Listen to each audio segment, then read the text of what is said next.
The Wounded Soldier and the Hidden Nurse. In the spring of 1968, the central highlands of Vietnam were wrapped in a haze of monsoon mist and drifting smoke.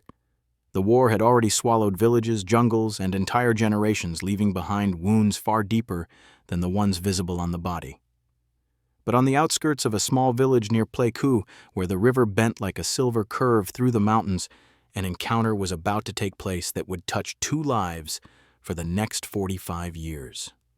The story begins with Sergeant Daniel Harrington, a 23-year-old American infantryman whose unit had been moving through thick brush for days.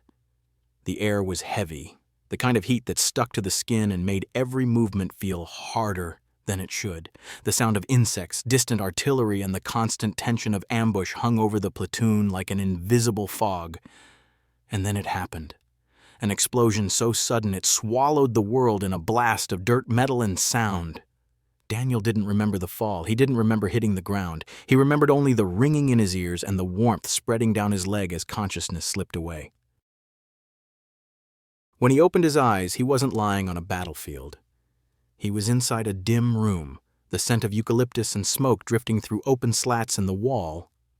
His vision blurred as a figure leaned over him, a young woman, no older than 22, her black hair tied back, her expression calm despite the fear that trembled beneath it. Her name was Lan.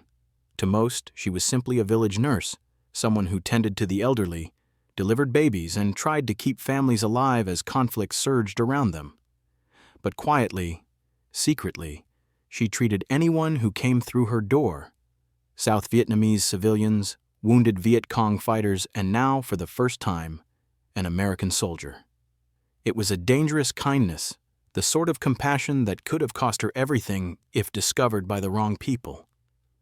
Daniel tried to sit up, confusion tightening his jaw, but pain shot through his leg.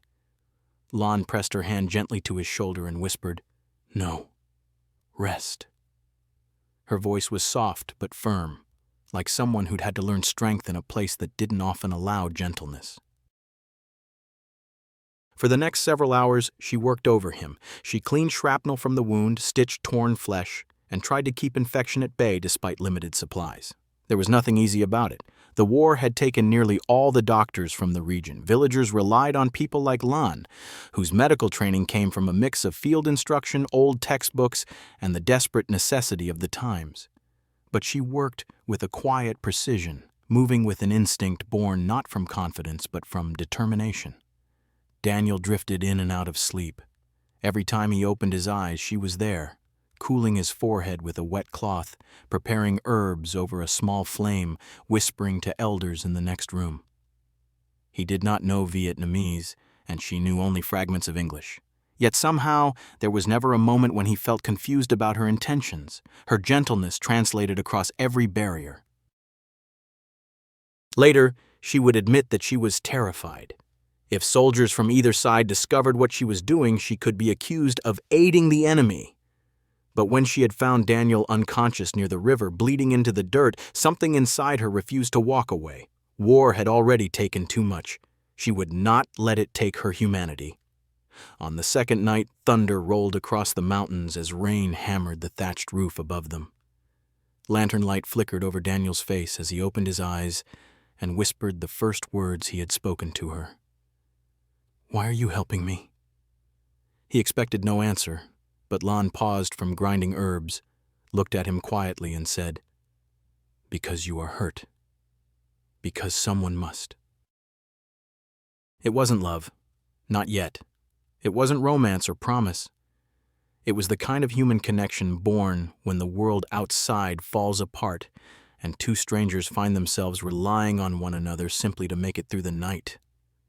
But something in her voice lingered with him, something he would remember long after the war ended. Outside, the rain poured.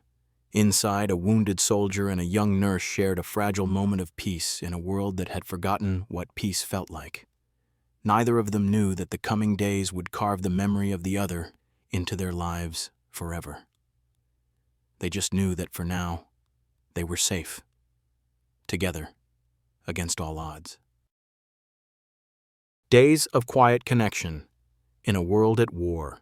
The rain did not stop for 3 days, Sheets of water slid down the hillsides, turning pathways into streams and filling the air with a constant rhythmic pounding. Inside Lan's small home, the storm wrapped them in a cocoon of sound, isolating them from the war beyond the walls, giving them a strange sense of suspended time. Daniel remained weak, but alive.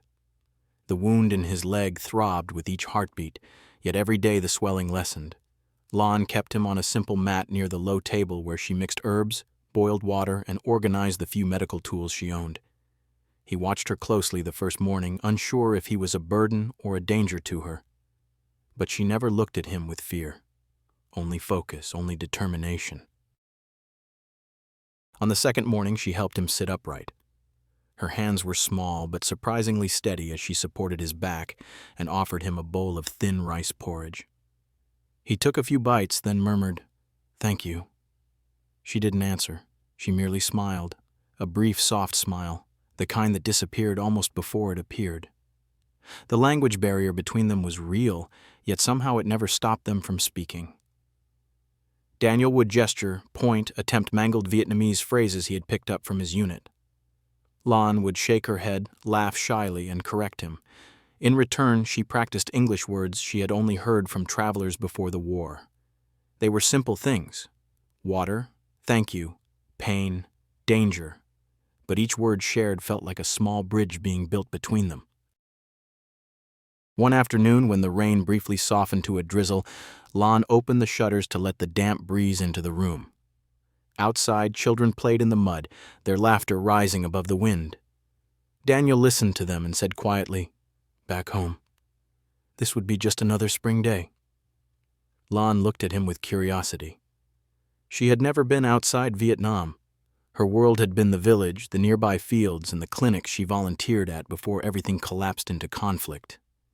In gentle, halting English, she asked, "Home. Where?" He smiled. "Montana." She nodded as if she understood, even though the word meant little to her. But she did understand the way his expression softened when he spoke of it. The mountains, the cold winters, the pine trees. And he understood the wistfulness in her voice when she talked about the village festivals she had grown up with, the lanterns set afloat on the river for the mid-autumn celebration, the sounds of families gathering before the war scattered them. These conversations were short, careful, slowed by translation, but they held weight. Small glimpses into lives untouched by violence, reminders that they were more than soldier and nurse, more than their uniforms or their circumstances. As the days passed, Daniel noticed details.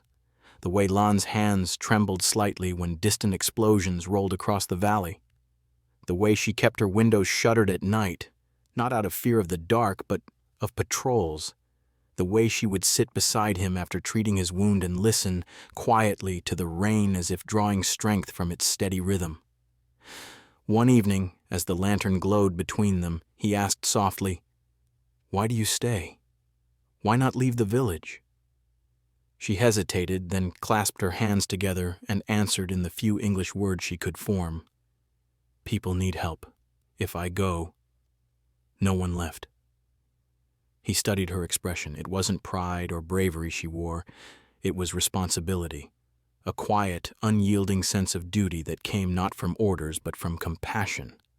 It reminded Daniel of the medics in his unit, the way they rushed into danger for strangers, except Lan wasn't part of an army. She was alone, and still she stayed.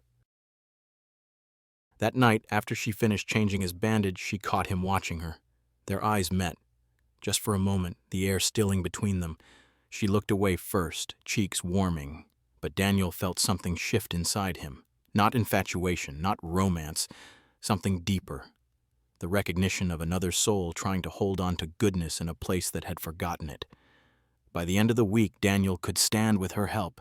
She guided him outside into the humid morning light, supporting him with her shoulder. It was the first time he had seen the village clearly. The homes, the dirt road, the battered bridge. A few people glanced at him with worry, but when they saw Lan beside him, they nodded politely. She was trusted here, even protected. He realized then how much she was risking, how much she had already risked. That made every moment between them feel heavier, more fragile. But the war did not care for fragility, and it would not give them much more time. when the front line moved and fate intervened. The calm broke on the morning of the 8th day. It began with a distant rumble, not thunder this time, but the unmistakable roar of helicopters sweeping low over the tree line. Daniel stiffened immediately. He knew that sound too well. His unit, or at least part of it, was moving through the area. Soldiers didn't fly in unless something was happening nearby. Lon stepped onto the threshold, her eyes narrowing as she scanned the horizon. Civilians hurried to pull their children indoors. A kettle whistled in someone's home, forgotten in the sudden rush of tension. The mood in the village shifted at once, as if the air itself tightened. Daniel gripped the doorframe to steady himself. "I have to go," he said. "My unit, they're close. If they find me here—" She shook her head, pressing a hand against his chest. "You cannot walk far. Not safe." But safety was no longer an option. The front line had shifted, swallowing the village once again. Within an hour, the first signs of conflict reached them. Soldiers, South Vietnamese and American, moved along a nearby road, passing through with urgency. Lon kept Daniel hidden behind the woven partition in her home, her breath unsteady as she listened for footsteps. Once, 2 South Vietnamese soldiers paused at her doorway, asking about wounded villagers. She answered calmly, hiding the slight tremble in her voice. After they left, she sank to her knees, overcome by relief. Daniel reached for her hand. "Lon, if they discover me here, you'll be accused of helping the enemy." She didn't answer. Instead, she rose, pulled open a wooden box under her table, and retrieved a small bundle, dried herbs, medical cloth, and a packet of rice. She placed it in his hands. "You go," she whispered. "Tonight, when dark." He didn't want to leave, not because he was safe here. He wasn't, not because he was fully healed. He wasn't, but because leaving meant stepping back into a world where she would no longer exist beside him. Leaving meant ending whatever fragile connection the war had temporarily, impossibly allowed. As dusk settled, Lon guided him through a back footpath, one barely used except by children and farmers. Her lantern cast a soft glow around them, making their shadows stretch across the muddy ground. The air smelled of wet grass and gunpowder carried on the wind. When they reached a bend near the river, she stopped. It was the farthest she dared go.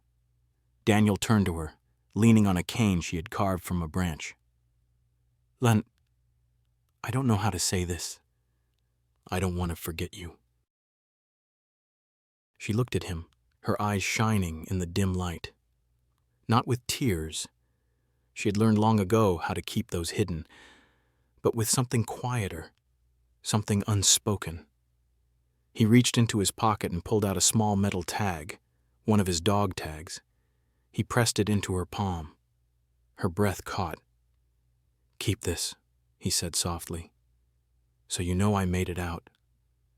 And so maybe one day—" He didn't finish the sentence. War rarely allowed the luxury of one day. Lon closed her fingers around the dog tag. Then she did something he would remember for the rest of his life. She reached up, placed her hand briefly against his cheek, and whispered, "Live." A simple word, a blessing, a goodbye. He took one last look at her standing there, the lantern glowing softly beside her, the river at her back, the wind tugging gently at her hair. And then he turned and disappeared into the night.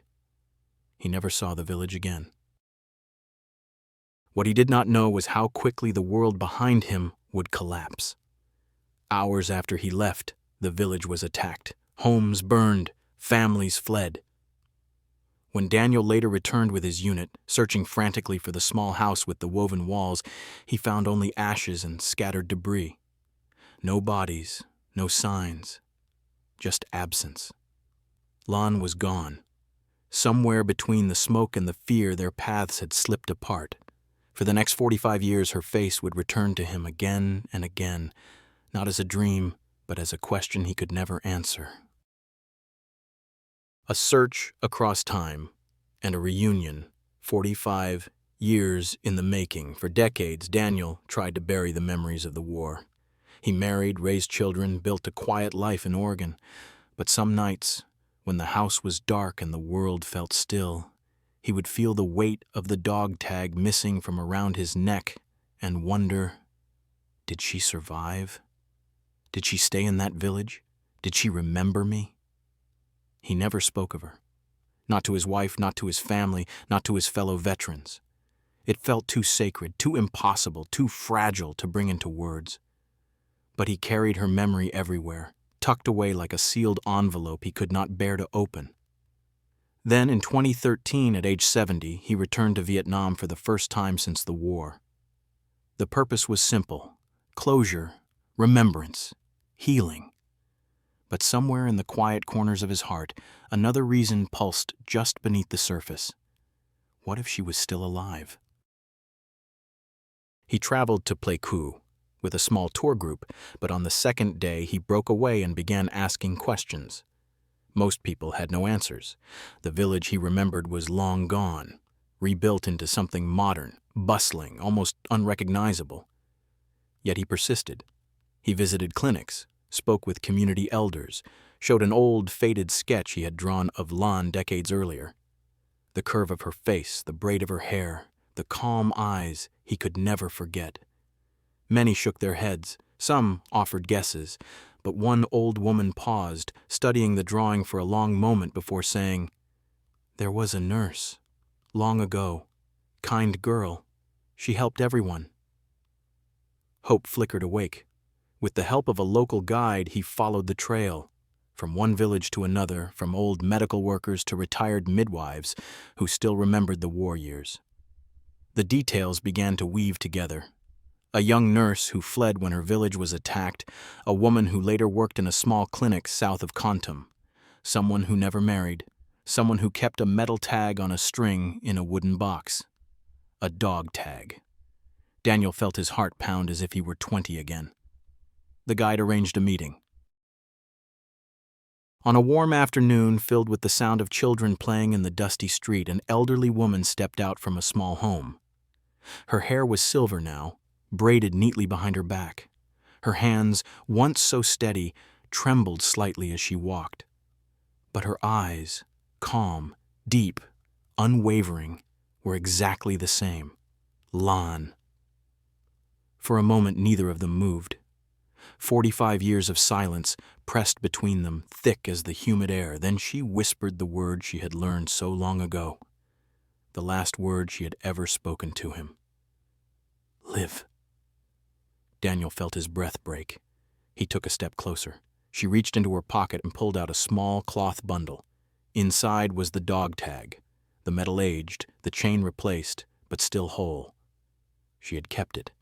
Through the burns, through the evacuations, through years of wandering, she had kept it. They sat together for hours, speaking through a translator when words grew too heavy. She told him she had survived the attack, fled with villagers, and worked as a nurse for decades. He told her how he had healed, how he had lived the life she had urged him to live. They laughed at moments that didn't need translation, fell silent at memories that did not require explanation. They were no longer young. Their lives had carved different paths, but the connection, that fragile, improbable thread forged in the heart of a war, had endured. When they parted that evening, Daniel pressed both of his dog tags into her hands. She returned one, the one she had kept, the one that had survived the fire. It was hers, she said, part of her story now. As he boarded his plane home, he felt something lift from him, not sadness, not longing, but a peace he had chased for nearly half a century. Some stories don't end with love in the romantic sense.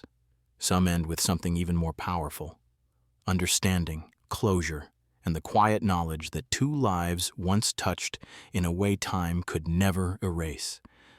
And in the gentle twilight of their final meeting, a soldier and a nurse, separated by war, reunited by fate, finally completed the chapter they began 45 years earlier.